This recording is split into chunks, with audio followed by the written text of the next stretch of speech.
Hello my dear students, कैसे हैं आप लोग। सो आई गेस बच्चों आप लोग अच्छे भी होंगे और डेफिनेटली कल का लेक्चर भी आप लोग देखकर आए होंगे, राइट।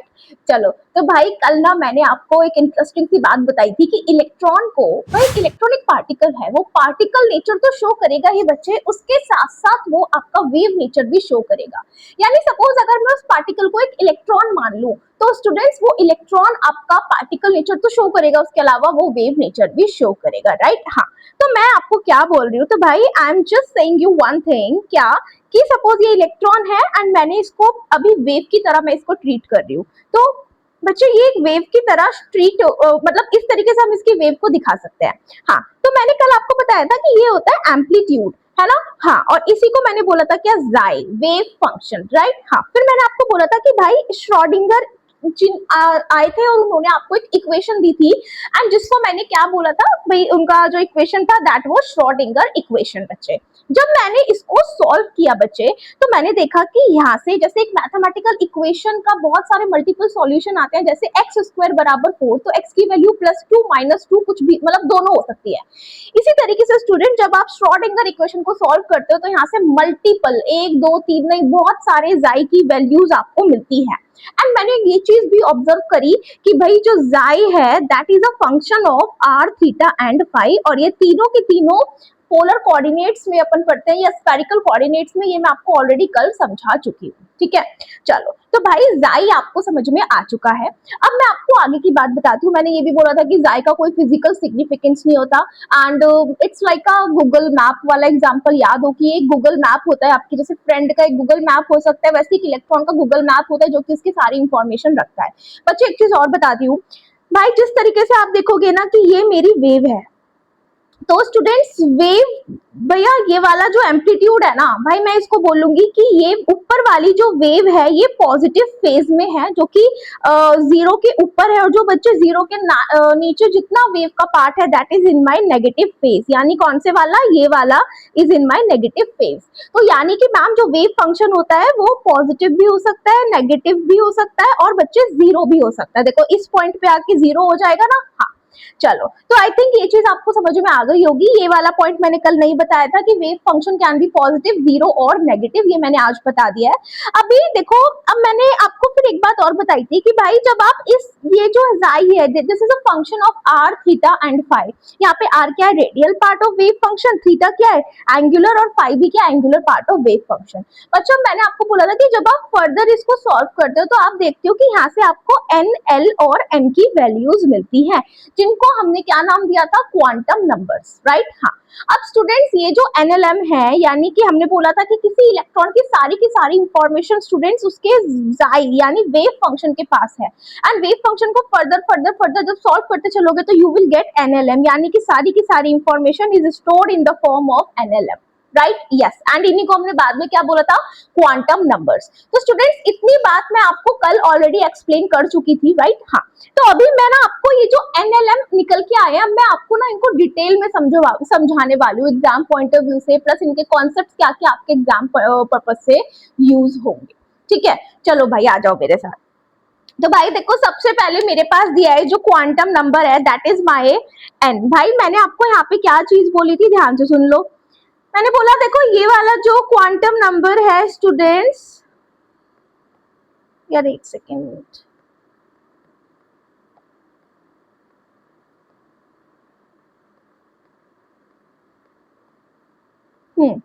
तो व्हाट आई टोल्ड यू कि ये वाला जो आपका क्वांटम नंबर है भाई एन, इसको मैंने क्या नाम दिया, इसको हम आगे चल के बोलेंगे, इसी एन को बोला क्या, प्रिंसिपल क्वांटम नंबर। क्या बोला, principal quantum number, right. Yes, अब बच्चे एक बात और सुनो,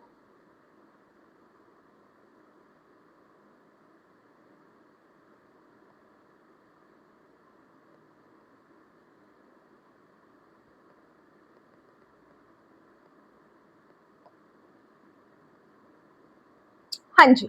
सो अभी देखो हमने इसको क्या नाम दिया, प्रिंसिपल क्वांटम नंबर। अब स्टूडेंट्स देखिए ये जो एन है आपका, बच्चे ये बताते हैं क्या आपको शेल के बारे में, क्या बताता है शेल। जैसे कि सपोज आपका जो एन है, अगर एन की वैल्यू बच्चे 1 है एंड तो हम उसके कॉरेस्पॉन्डिंग जो शेल है वो कौन सी है, के।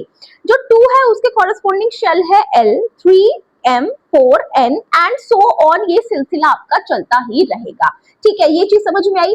तो अभी यार मेरे साथ याद करो कि जो प्रिंसिपल क्वांटम नंबर है उसको n से दिखाते हैं और ये शेल को एक्सप्लेन करता है, शेल को पहचानता है ना, किस तरीके से, वो मैं आपको फर्स्ट पॉइंट के थ्रू बता चुकी हूँ। बच्चे अभी है कि जो प्रिंसिपल क्वांटम नंबर होता है वो size of orbital and energy of orbital को भी समझाता है ना। कैसे, अभी ध्यान से सुनो भाई। सबसे पहले आती है shell. According to quantum mechanical model सबसे पहले स्टूडेंट्स क्या आती है आपके पास, शेल।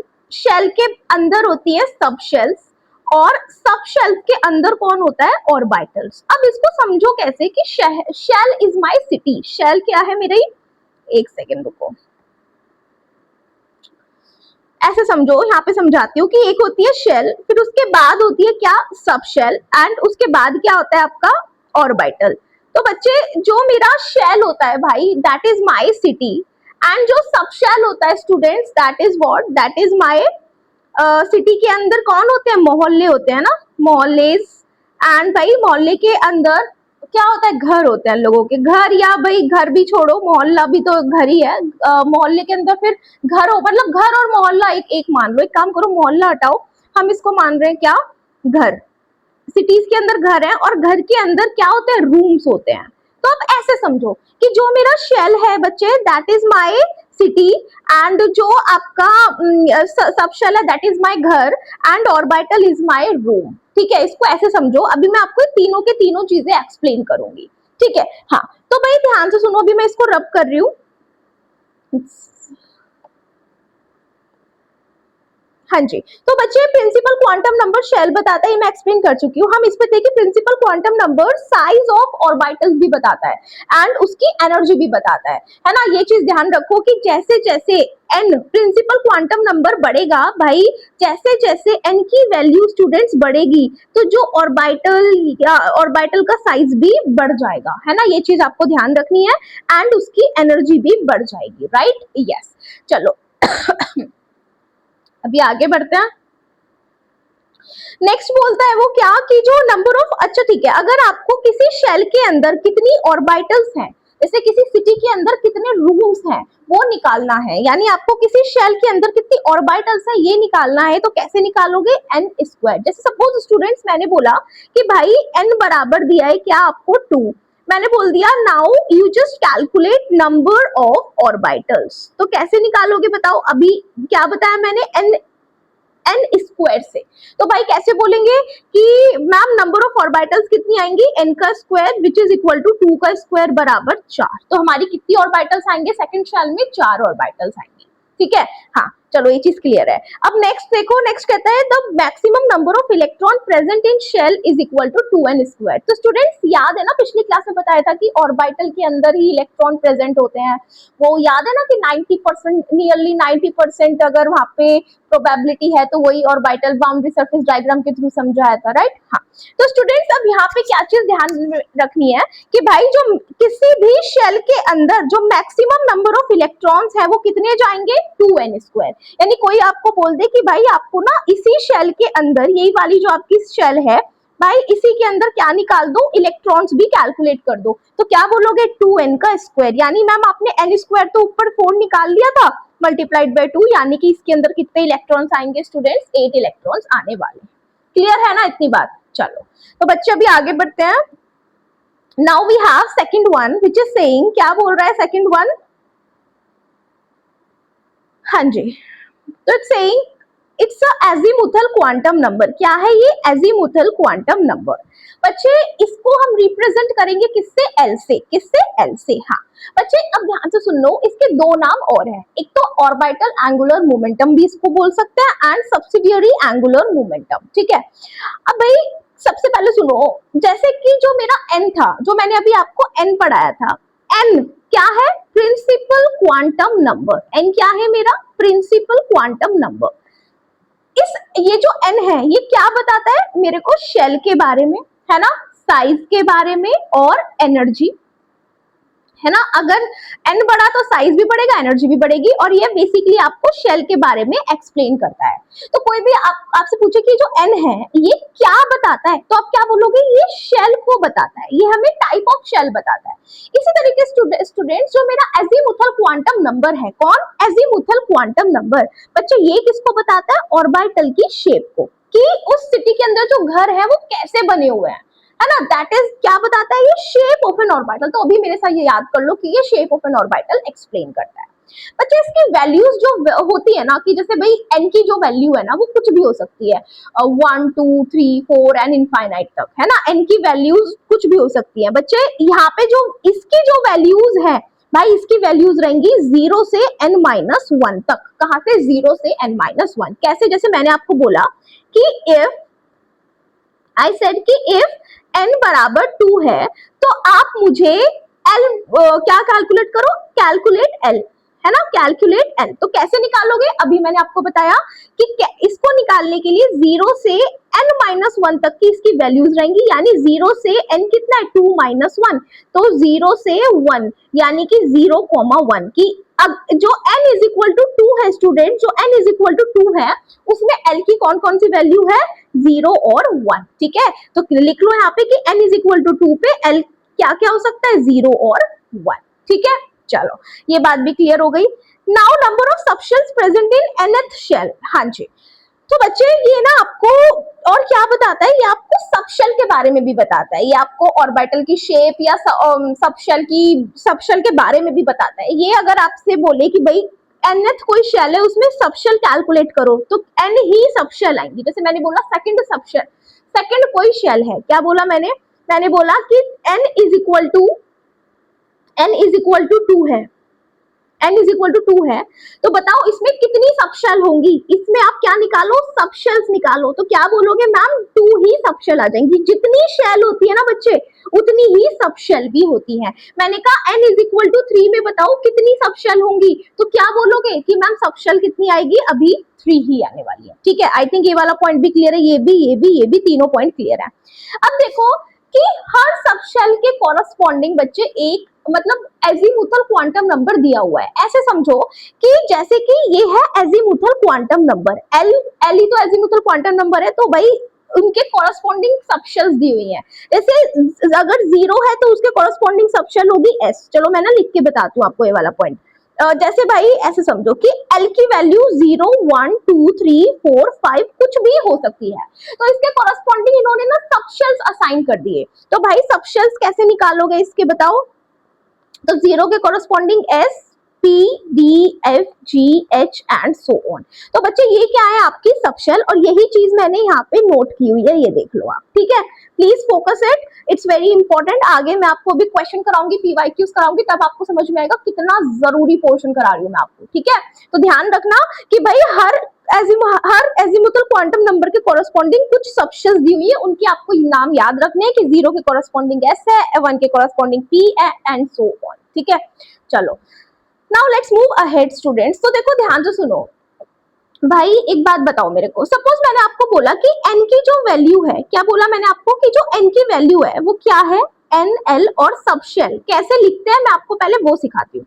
मैंने बोला n की वैल्यू है 1, तो भाई अब 1 के कॉरस्पॉन्डिंग बताओ l की कितनी वैल्यूज होते हैं, 0 से n-1, है ना। हाँ तो 0 और n कितना दिया है 1, तो 1-1 0, तो कितनी वैल्यू l की क्या वैल्यू आएगी, 0।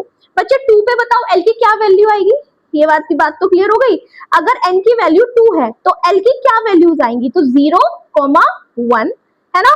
हाँ इसी तरीके से n अगर 3 है तो l की क्या वैल्यू आएगी बताओ, 0 1 2। तो भाई जब n 2 है तो l की वैल्यू 0 1, 3 है तो 0 1 2, अच्छा 4 है तो क्या होगा 0 1 2 3, ये हो जाएगा। अब इसके कॉरस्पॉन्डिंग बताओ l के कॉरस्पॉन्डिंग कौन सी सबशेल थी, s, याद है s। तो कैसे लिखेंगे, n को आगे लिखो 1s, ये क्या बन गई मेरी सबशेल लिखने का तरीका। इसी तरीके से बच्चे s 0 के कॉरस्पॉन्डिंग, जब l 0 है तो सबशेल s है, लेकिन अभी शेल कौन सी है 2, तो 2s बोल दो। इसी तरीके से बच्चे l क्या है 1, तो 1 के कॉरस्पॉन्डिंग l क्या था, सबशेल कौन सी थी p, तो क्या आ जाएगा p और आगे क्या आएगा 2। इसी तरीके से बच्चे देखो 3s 3p 3d और ये 4s 4p 4d और 4f, है ना। तो ये हमने क्या पता लगा लिए, ये सारे के सारे मेरे क्या निकल के आई है, सबशेल्स। ये मेरी इस प्रकार की सबशेल्स होती है। ठीक है बच्चे, आई होप यू अंडरस्टैंड। अब ये जो मैंने यहाँ समझाया भाई, यही देखो पूरा एनसीईआरटी की टेबल में समझाया हुआ है, इसीलिए मैं यहाँ से इसको हटा दे रही हूँ ताकि आप लोगों को खिचड़ी ना पक जाए यहाँ पे। ठीक है, चलो अब बच्चे एक बात का ध्यान रखो। अब मुझे ना, अगर किसी सब शेल के अंदर, मैंने क्या बोला आपको, मैंने समझाया कि भाई एक शेल होती है, जैसे कि शेल को समझो सिटी से। अब भाई सिटी के अंदर क्या होते हैं, जल्दी से मुझे बताओ, सिटी के अंदर क्या होते हैं, जल्दी बताओ जल्दी बताओ। घर होते हैं, है ना, घर होते हैं। तो मैंने इन घर को क्या नाम दिया, सब शेल्स होते हैं, घर, ये रे घर। और भाई इन घर के अंदर अब क्या होंगे, इन घर के अंदर होते हैं रूम्स, यानी इनको मैंने केमिस्ट्री में क्या बोल दिया, ऑर्बिटल्स। तो बच्चे अगर मुझे किसी सबशेल के अंदर कितनी ऑर्बिटल्स है वो निकालना है, तो कैसे निकालोगे, तो ये आपको फॉर्मूला दिया है 2l+1, है ना, 2l+1। जैसे सपोज मैंने आपको बोला, मैंने कहा कैलकुलेट करो orbitals, calculate orbitals in l is equal to 1। तो क्या बोलोगे, क्या तरीका है कैलकुलेट करने का, आप बोलोगे मैम हमें तो फॉर्मूला याद कराया हुआ है आपने, हम तो इसी में पुट कर देंगे। 2 × 1+1 क्या आ गया, 3, यानी कि ma'am l is equal to 1 में 3 ऑर्बिटल होगी। समझ में आई। और कौन कौन सी होगी वो 3 ऑर्बिटल, देखो l इज इक्वल टू 1 में ये देखो 3 ऑर्बिटल होंगी। कौन सी, इसके कोरस्पॉन्डिंग सबशेल कौन सी है, 2p, है ना। तो 2p के अंदर 3 ऑर्बिटल होंगी। चलो अभी मुझे पता है, अभी आपको एकदम से ये वाला पार्ट क्लियर नहीं है, अभी मैं आपको ना आगे बताऊंगी, प्लीज समझे चलो, मतलब लेक्चर के साथ चलते रहो, सारी चीजें क्लियर हो जाएंगी। ठीक है, चलो मैं अभी इसको हटा दे रही हूँ, बस आप इतना समझो कि 3 ऑर्बिटल होंगी, कैसे होंगी क्या होंगी वो भी आगे धीरे धीरे समझ में आएगा। अब इसी तरीके से बच्चे मैंने आपको बोला, मैंने कहा सबशेल के अंदर इलेक्ट्रॉन निकालो, तो क्या बोलोगे, 2 × 2l+1, है ना। हाँ, अब मैंने बोला एंगुलर मोमेंटम निकालो, तो इसका फॉर्मूला याद कर लो भाई, यहाँ से ना पीवाईक्यू बना हुआ है आपका, एकदम डायरेक्ट पीवाईक्यू, जो कि अभी मैं आपको कराऊंगी भी, कि उसने डायरेक्टली यही पूछा था कि आपको क्या निकालना है, ऑर्बिटल एंगुलर मोमेंटम निकालो, तो that is your h/2 under root of l × l+1। Please यार इस वाले फॉर्मूले को तो आप याद ही कर लो, बहुत ही ज्यादा जरूरी है। ठीक है, इसी तरीके से बच्चे याद करो, बॉहर ने भी अपनी ऑर्बिट का एक एंगुलर मोमेंटम दिया था, विच इज इक्वल टू nh/2π बराबर mvr, याद है ना। हाँ, तो वो तो ऑर्बिट का था और ये किसका है, ऑर्बिटल का, तो दोनों को मिक्स मत कर देना। ध्यान देना कि क्वेश्चन में ऑर्बिटल पूछा है कि ऑर्बिट का एंगुलर मोमेंटम पूछा है। ठीक है, चलो अभी आगे बढ़ते हैं। Okay students, next we are coming on what, we are coming on magnetic quantum, magnetic orbital quantum number. बच्चे इसको रिप्रेजेंट करोगे ml से, है ना, ऐसे m और उसके पैरों में लिख दो l, इस तरीके से आप इसको रिप्रेजेंट करने वाले हो ml की हेल्प से। बच्चे ये क्या बताता है, किसी भी सबशेल का या ऑर्बिटल की ओरिएंटेशन के बारे में बताता है। जैसे इसकी जो वैल्यूज हैं, कैसे, अभी मैं बताऊंगी कि कैसे ये इसकी ओरिएंटेशन बताता है, अभी बताती हूँ, रुक जाओ, पहले इतना समझो, इसकी जो वैल्यूज हैं वो कहां से कहां तक वेरी करेंगी, तो दैट इज -l से +l, 0 को मिला के। तो आप देख रहे हो कि भाई जो l की जो वैल्यू थी बेटा, l की वैल्यू डिपेंड कर रही थी n पे, है ना, 0 से n-1, और m की जो वैल्यूज है वो डिपेंड कर रही है l पे, कैसे, -l to +l, है ना, जिसमें 0 भी इंक्लूडेड है। तो ये ऑब्जर्वेशन ध्यान में रखना। चलो अभी मेरी बात ध्यान से सुनो, ये वाला पॉइंट समझ में आ गया। हाँ, जैसे कि भाई इसकी जो वैल्यूज है वो डिफर करेंगी -l से +l, इसकी जो टोटल वैल्यूज होंगी ना m की, वो कैसे निकालोगे, 2l+1 से। कैसे, अब मैं आपको ना पहले समझाती हूँ, देखो ध्यान से सुनना क्या बोल रही हूँ मैं। आई एम जस्ट सेइंग कि सपोज अगर l की वैल्यू 0 है तो आपको m कैलकुलेट करो, तो भाई m की वैल्यू भी क्या आ जाएगी, -l से +l, है ना, यानी कि 0 ही आ जाएगी। अब कितनी वैल्यूज आएंगी m की वो भी बतानी है, तो कितनी वैल्यूज आती है, टोटल वैल्यूज किससे निकालते हैं, इस वाले फॉर्मूले से, यानी कि 2 × 0+1, यानी कि कितना आ गया, 1, यानी कि m की एक वैल्यू आएगी, और इस m की एक वैल्यू के कॉरस्पॉन्डिंग आपको एक जो ऑर्बिटल मिलती है, दैट इज s ऑर्बिटल। ये क्या होती है, अब ये होती है आपकी स्टूडेंट्स इस तरीके की, क्या, गोल गोल, ये होती है आपकी स्फेरिकल। s ऑर्बिटल कैसी होती है बच्चे, स्फेरिकल होती है ना, स्फेरिकल होती है, and symmetrical distribution of electron होता है। ठीक है, क्या होता है इस s ऑर्बिटल का, symmetrical distribution of electrons, symmetrical distribution of electron. बच्चे इसी तरीके से अगर मैं आपको कहूं, मैंने कहा एक काम कर लो यार, अभी क्या है कि L की value, I am just saying L की वैल्यू 1 है, तो बताओ वैल्यूज ऑफ M कैसे निकालोगे? तो आप बोलोगे मैम माइनस L से प्लस L, हाँ, यानी कि -1 0 और +1 क्या होगी? M की वैल्यूज। और कितनी आएंगी? तो मैम ये फॉर्मूला है आपके पास 2L + 1 से, तो 2 × 1 + 1 यानी कि 3 वैल्यूज आएंगी। तो बच्चे 3 के जो कॉरस्पॉन्डिंग सबशेल या ऑर्बिटल आएगी, दैट इज p ऑर्बिटल। बच्चे p के अंदर क्या होता है? p ऑर्बिटल्स, इनके अंदर बच्चे 3 p सबशेल के अंदर आपकी 3 p ऑर्बिटल्स आपको प्रेजेंट होती है। किस तरीके से अभी मैं आपको दिखाऊंगी, ठीक है ना? देखो जो p, एक काम करो, इनको ना आप ज्यादा अच्छे से समझना है ना, तो जस्ट राइट हियर सबशेल लिख लो। अरे अरे अरे क्या हो गया? यहाँ पे ना मैं ठीक से लिखती हूँ कि भाई आपको S सबशेल मिल रही है और आपको यहाँ पे P सबशेल मिल रही है। भाई S जो सबशेल है उसके अंदर एक ऑर्बिटल होती है, इस तरीके से वो प्रेजेंट होती है। बच्चे जो P सबशेल है इसके अंदर स्टूडेंट्स आपको 3 P ऑर्बिटल मिलती है, PX, PY और PZ, है ना? हाँ, इसी तरीके से, ठीक है। अभी बच्चे इनको ना मैं डिटेल में अभी आगे आपको पढ़ाऊंगी, इसलिए मैं ना यहाँ पे रब कर रही हूँ। मैं अभी ये सारी चीजें डिटेल में आगे पढ़ाऊंगी, इनकी शेप कितनी किसमें होती है। बच्चे इसी तरीके से आप देखोगे, जब आप L की वैल्यू क्या लोगे? 2 लोगे, तो भाई ML की क्या वैल्यूज आएंगी? -2, -1 0 +1 +2, टोटल ML वैल्यूज 5। तो 5 के कोरस्पॉन्डिंग आपको D सबशेल मिलती है, D में 5 ऑर्बिटल्स मिलती हैं, D सबशेल के अंदर 5 ऑर्बिटल्स मिलती हैं, है ना? रुको, अब देखो ये जो मैंने यहाँ पे ये जितना भी समझाया ये तो ऑलरेडी लिखा हुआ है सारा। मैं ना आपको एक फाइनल कंक्लूड करती हूँ यहाँ पे। I am just concluding you one thing.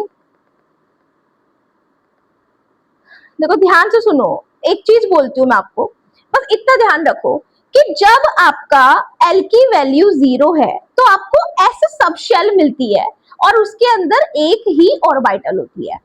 इसी तरीके से L = 1 पे P सबशेल मिलती है और 3 P ऑर्बिटल्स मिलती हैं। L = 2 पे D सबशेल मिलती है और 5 D ऑर्बिटल्स मिलती हैं। इसी तरीके से L = 3 पे F सबशेल मिलती है और 7 F ऑर्बिटल्स मिलती हैं।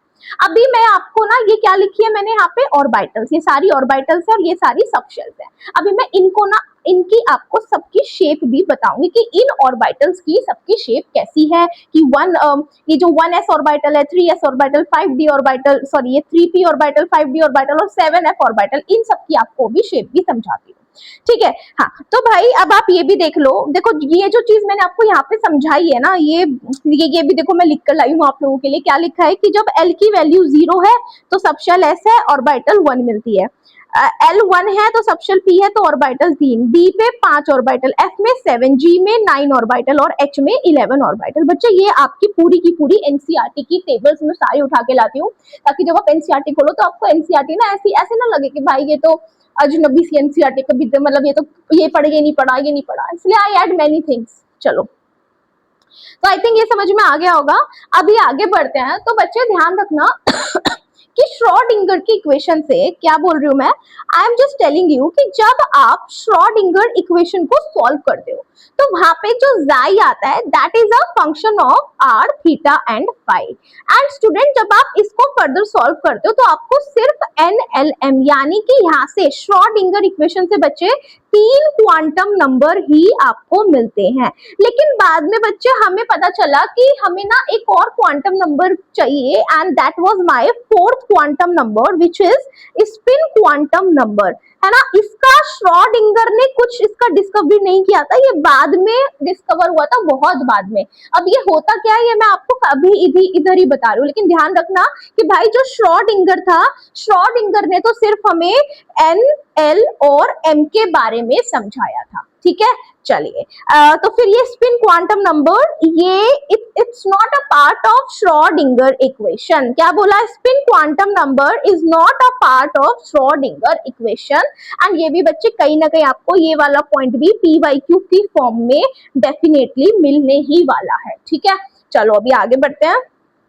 तो भाई now I am coming to spin quantum number. Student इसको हम कैसे रिप्रेजेंट कर रहे हैं? MS या खाली S, है ना? This is the way to represent it. सब लिखा है, देखो ये लिखा, आप देख लेना इसको। नाउ वी हैव कि भाई ये ना इलेक्ट्रॉन की स्पिन के बारे में बताता है। देखो अब ध्यान से सुनना, मैंने कहा एस तो मेरी क्या है, सबशेल है, उसके अंदर बच्चे एक ऑर्बिटल है ना। हाँ, इसी तरीके से पी सबशेल है, उसके अंदर 3 ऑर्बिटल है, डी सबशेल है 5 ऑर्बिटल है, एफ सबशेल है 7 ऑर्बिटल है, and G subshell 9 orbital, H subshell 11 orbitals, है ना। हाँ, तो भाई इन ऑर्बिटल, सपोज मैं अभी जो ऑर्बिटल है ना बच्चे, हम ना आगे चल के अभी मैं आपको समझाऊंगी नेक्स्ट लेक्चर में शायद, कि ए ऑर्बिटल को एक बॉक्स से रिप्रेजेंट करते हैं केमिस्ट्री के अंदर, और इस ऑर्बिटल के अंदर पिछले लेक्चर में भी बहुत अच्छे से पढ़ा चुकी हूँ कि सिर्फ 2 इलेक्ट्रॉन ही आते हैं, मैक्सिमम 2 इलेक्ट्रॉन आ सकते हैं, मिनिमम 1 इलेक्ट्रॉन। तो भाई अब ये यहाँ पे ना इसी की बात कर रहा है कि देखो it describes the spin off an electron, ये इलेक्ट्रॉन की स्पिन बताता है, यानी कि इस ऑर्बिटल के अंदर स्टूडेंट जो इलेक्ट्रॉन है उसकी स्पिन जो होगी वो प्लस हाफ या माइनस हाफ में होगी, है ना। देखो यहाँ पे भी लिखा है कि इसकी 2 स्पिन स्टेट्स होती है इलेक्ट्रॉन की, जिसको हम ऊपर वाले एरो से स्पिन अप और नीचे वाले एरो से स्पिन डाउन को दिखाते हैं, यानी कि कोई भी इलेक्ट्रॉन आप इस तरीके से नहीं बिठाओगे, है ना। जो ऑर्बिटल में इलेक्ट्रॉन को बिठाओगे अपोजिट स्पिन में ही वो बैठेगा, अपोजिट स्पिन में ही वो बैठेगा, ये दोनों ही सही है, but this is not the correct one, ठीक है। हाँ जी, अब भाई कोई आपसे पूछे कि बताओ इसकी ये स्पिन कितनी है, तो भाई आप किसी भी स्पिन को, चाहे इसको आप प्लस हाफ मान लो चाहे इसको माइनस हाफ मान लो, सपोज आपने इसको प्लस हाफ माना है तो भाई इस वाली स्पिन को माइनस हाफ मानना पड़ेगा, एंड वाइस वर्सा, ऐसा फिक्स नहीं है कि ऊपर वाला एरो प्लस ही है या माइनस, या आप कुछ भी मान लो, लेकिन जब दूसरा मानोगे तो वो जो पहले माना था उसको अपोजिट करना, ठीक है। चलिए अब बोलता है कि भाई आप स्पिन मैग्नेटिक मूवमेंट भी निकाल सकते हो, क्या निकाल सकते हो, स्पिन मैग्नेटिक मूवमेंट। कैसे निकालोगे भाई, इसका फॉर्मूला ध्यान से देख लो, बहुत यूज होगा, बहुत ज्यादा। इस चैप्टर में तो नहीं दिखेगा इस फॉर्मूले का यूज, ये दिखेगा आपको D and F block elements. भाई स्पिन मैग्नेटिक मूवमेंट को म्यू से दिखाते हैं, and which is equal to mu बराबर एन इंटू ये n इंटू एन प्लस 2 का अंडर रूट बोहर मैग्नेटॉन। भाई यहाँ पे n क्या है, तो भाई यहाँ पे n क्या है, नंबर ऑफ अनपेयर्ड इलेक्ट्रॉन, क्या है, नंबर ऑफ अनपेयर्ड इलेक्ट्रॉन। तो ये डायरेक्टली बोलेगा क्वेश्चन में कि इतने दो अनपेयर्ड इलेक्ट्रॉन है और आप स्पिन मैग्नेटिक मूवमेंट निकाल दो, तो सिर्फ आपको कैलकुलेट करना है, और इससे ऊपर कभी नहीं पूछेगा, कभी भी नहीं पूछेगा, ठीक है। चलिए आगे बढ़ते हैं। भाई जिस तरीके से स्पिन मैग्नेटिक मूवमेंट है, ऐसे स्पिन एंगुलर मोमेंटम है, ये आता है, ये भी ज्यादातर एडवांस में पूछता है, मेंस और नीट में बहुत कम। भाई जो स्पिन एंगुलर मोमेंटम है उसको निकालने का भी क्या फॉर्मूला है, this is the formula h upon 2 pi under root s into S plus 1। अब स्टूडेंट्स यहाँ पे s होता है कि आपका टोटल स्पिन, याद रखना s क्या होता है, टोटल स्पिन। जैसे मैंने बोला कि अगर आपके पास टोटल, भाई देखो जैसे सपोज मैंने आपको बोला कि p सबशेल में 3 ऑर्बिटल होती है ना। हाँ, तो ये लो उनकी 3 ऑर्बिटल मैंने बना ली, मैंने कहा एक एक इलेक्ट्रॉन भर दो, मैंने भर दिए, एक एक इलेक्ट्रॉन सब में भर दिए। तो आप देखोगे भाई ये है अनपेयर इलेक्ट्रॉन, लेकिन अगर मैं एक और डाल दूं तो मैं बोल दूंगी कि ये पेयर हो गया, अब इनका क्या बन गया, पेयर। अभी डोंट वरी, अभी आगे पढ़ाऊंगी डिटेल में कि कैसे इलेक्ट्रॉन भरने होते हैं। तो भाई इसी तरीके से सपोज किसी ने बोला कि टोटल अनपेयर्ड इलेक्ट्रॉन कितने आपके पास, 5 हैं, तो और एक इलेक्ट्रॉन की स्पिन मैंने अभी सिर्फ मैग्नीट्यूड लिख रही हूँ, दैट इज हाफ। एक इलेक्ट्रॉन की स्पिन क्या है, हाफ, तो 5 इलेक्ट्रॉन की स्पिन क्या हो जाएगी, 5 इंटू 1/2। तो भाई यहाँ से जो एस सॉल्व करोगे तो 2.5 बच्चे, यही क्या है मेरा टोटल स्पिन। तो जब आप इस s की वैल्यू यहाँ रखोगे तो आप जब कैलकुलेट करोगे तो यहाँ से आपको मिलेगा स्पिन एंगुलर मोमेंटम।